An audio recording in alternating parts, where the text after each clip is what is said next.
많은 목회자가 헌금 설교를 할 때 쉽게 예로 드는 이야기가 두 렙돈을 헌금한 과부 이야기입니다. 초대 교부였던 놀라의 파울리누스는 이 본문에서 과부가 하늘의 상급을 받을 것이라고 칭찬하였습니다. 여인은 오로지 다가오는 세상만을 생각했고 천상 보화를 열망한 나머지 지니고 있는 모든 것, 땅에서 왔다가 땅으로 돌아가고 말 것을 송두리째 봉헌했습니다. 주님께서 주신 것을 주님께 돌려 드립시다. 그분에게서 오지 않은 것은 아무것도 없기 때문입니다. 우리 전 존재는 그분께 달려 있습니다. 모든 가난한 사람 안에서 받으시는 분께 내드립시다. 기꺼이 드리자는 말씀입니다. 교부들만 그렇게 해석한 것은 아닙니다. 알프레드 에더스하임은 이렇게 말했습니다. 예수께서는 그녀에게 격려의 말씀을 해주지 않으셨다. 그녀는 이미 믿음의 길을 걷고 있었기 때문이다. 그는 보상의 약속도 제시하지 않으셨다. 그녀의 상급은 하늘에 있었기 때문이다. 국제신학대학의 최승락 교수도 비슷하게 해석했습니다. 우리는 예수님을 따라 무엇이 과연 큰가보다 무엇이 진정으로 위대한가를 묻는 법을 배운다. 가난한 과부의 동전 두 닙은 결코 크지 않다. 그러나 그것은 진정으로 위대하다. 부자들의 헌금처럼 그 액수가 크기는 하지만 실상은 짜투리에 지나지 않는 그런 것이 아니라 자신의 생활비 전부와 더불어 자신을 전적으로 하나님께 드리며 맡기는 위대한 믿음의 표현이다. 이런 위대한 신앙이 역사를 변화시키는 원동력이 된다. 엘리야 시대 사렙다 과부는 한 줌 곡식 가루와 기름으로 떡을 해먹고 죽으려고 했습니다. 그게 마지막 양식이었기 때문입니다. 그때 엘리야 선지자가 나타나 배고프니 마지막 떡을 달라고 요청합니다. 정말 말도 안 되는 요구입니다. 인간이라면 이래서는 안 됩니다. 그러나 엘리야에게는 다른 계획이 있었습니다. 그녀의 순종을 계기로 그녀에게 풍성한 축복, 즉 밀가루와 기름이 차고 넘쳐나게 하였습니다. 자, 그렇다면 누가복음의 과부는 마지막 생활비를 예루살렘 성전에 바쳤습니다. 그 마지막 생활비는 두 렙돈입니다. 학자들마다 조금씩 추정치가 다르긴 하지만 성경 속의 생활 풍습을 연구한 제임스 프리맨은 헬라어의 렙돈은 그리스의 가장 작은 단위의 동전으로서 동으로 만들어졌다고 합니다. 그것의 가치는 8분의 1 아사리온이며 따라서 1센트의 약 15분의 1 가치입니다. 누가는 몹시 가난한 아무것도 없는 궁핍한 과부로 표현하기 위해 신약 성경에 딱 한 번 사용된 페니크라, 가난한이란 단어를 사용하였습니다. 이 과부는 마지막 생활비를 성전에 바친 후 어떻게 살까요? 과부는 살고 싶은 마음이 있었을까요? 엘리야는 마지막 떡을 만들어 먹고 죽으려는 과부에게 엄청난 복을 베풀어 주었습니다. 예수님은 어떻게 하셨나요? 예수님은 그저 말로 칭찬만 하였습니다. 내가 참으로 너에게 말하노니 이 가난한 과부가 다른 모든 사람보다 많이 넣었도다.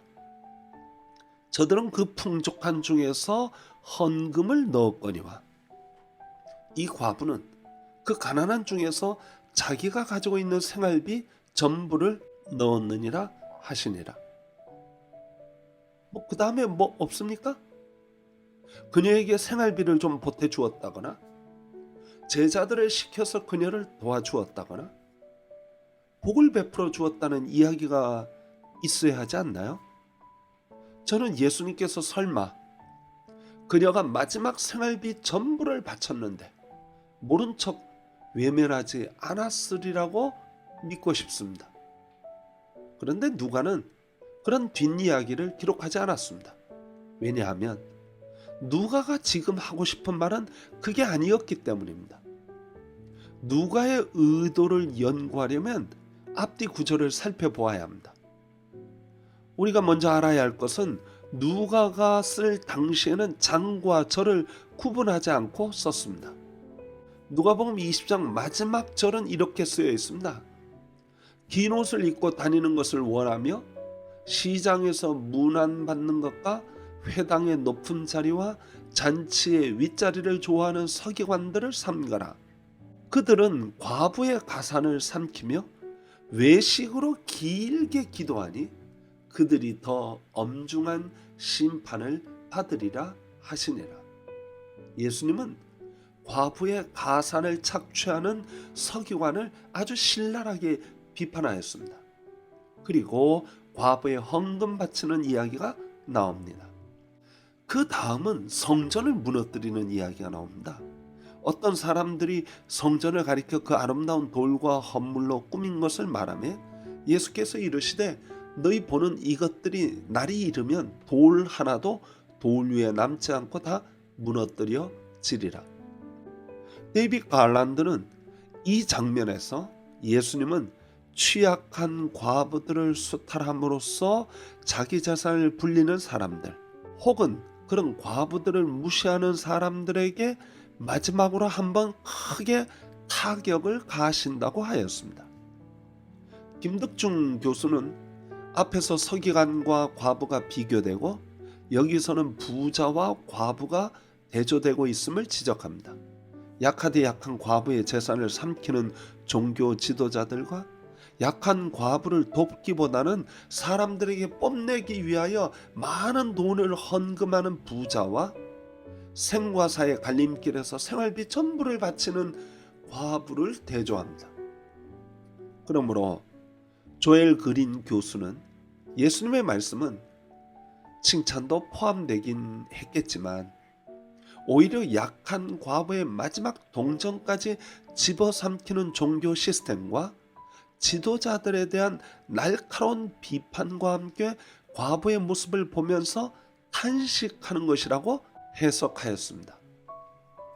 예수는 과부들의 가산을 삼키는 문제로 종교 지도자들을 고발했던 것처럼 이제는 과부의 생계비를 삼키는 결과를 초래하는 종교 시스템의 비극적 모습을 탄식한다. 결코 누가는 예수가 과부의 행위에 모범적인 또는 칭송받을 만한 모습을 찾았다는 식으로 주장하지 않는다. 종교 시스템이 이런 사람들을 돌봐야 하는데도 불구하고 어떻게 이렇게 궁핍한 자들을 더욱 빈곤하게 만들 수 있겠는가? 예수의 사명은 이 과부를 포함하는 가난한 자들에게 기쁜 소식을 전하는 것이지 가난한 자들을 더 가난하게 만드는 것이 아니다. 사실 하나님께서 이스라엘을 세우시면서 고아와 과부로 대표되는 약자들을 보호하는 시스템을 만들었습니다. 성전의 11조는 가난한 자들과 약한 자들을 돌보는데 쓰도록 하였습니다. 이스라엘의 재판관은 반드시 약한 자들을 위하여 판결해야 했습니다. 가난한 자를 없게 하려고 희년과 안식년 제도를 두었습니다. 만일 과부를 토색하고 고아를 약탈하는 자는 하나님께서 반드시 심판하신다고 하였습니다. 그러나 예수님 당시 종교 시스템과 종교 지도자들은 약한 자들을 수탈하는데 조금도 주저하지 않았습니다. 하나님께 헌물하면 복을 받는다고 가르쳐서 과부의 마지막 동정까지 바치도록 가르쳤습니다. 미슈나와 요세푸스에 의하면 당시 성전에는 13개의 헌금함이 있어서 각종 명목으로 헌금을 거뒀다고 하였습니다. 종교 지도자들은 사람들에게 존경과 칭찬받기를 좋아했고 가난한 자들의 헌금을 받아 떵떵거리며 호의호식했습니다. 헌금하면 복받는다는 식의 기복신앙을 가르쳐서 예루살렘 성전은 점점 더 부자가 되고 호화롭게 치장하였습니다. 예수님은 그 성전을 보면서 돌 위에 돌 하나 남지 않고 다 무너질 것이라 하였습니다. 성전은 하나님의 법을 시행하여 가난한 자, 고아와 과부를 돌봐야 마땅한데 오히려 강도의 소굴이 되었습니다. 성전은 하나님의 집인데 오히려 불의를 저지르는 본부가 되었습니다. 종교 지도자라고 탈을 쓴 악한 자들이 성전을 장악하고 잘못된 메시지로 순진한 백성의 헌금을 격출하고 그것도 모자라 성전세와 온갖 세금을 받는 그들을 향하여 예수님은 선지자적 심판을 선언하였습니다. 과부의 두 랩돈 사건은 단순히 하나님께 헌금하는 아름다운 과부 이야기가 아닙니다. 누가는 과부가 어떤 마음으로 드렸는지 전혀 언급하지 않았습니다.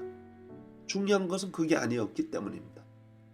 예수님은 부패한 종교 시스템 속에 착취당하는 한 과부의 헌신이 너무나 안타까웠습니다.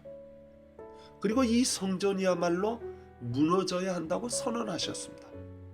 예수님은 부패하고 타락한 성전을 유지하기 위하여 헌금을 가르치고 강요하는 종교 시스템을 결코 옹호하고 싶은 생각이 없었습니다.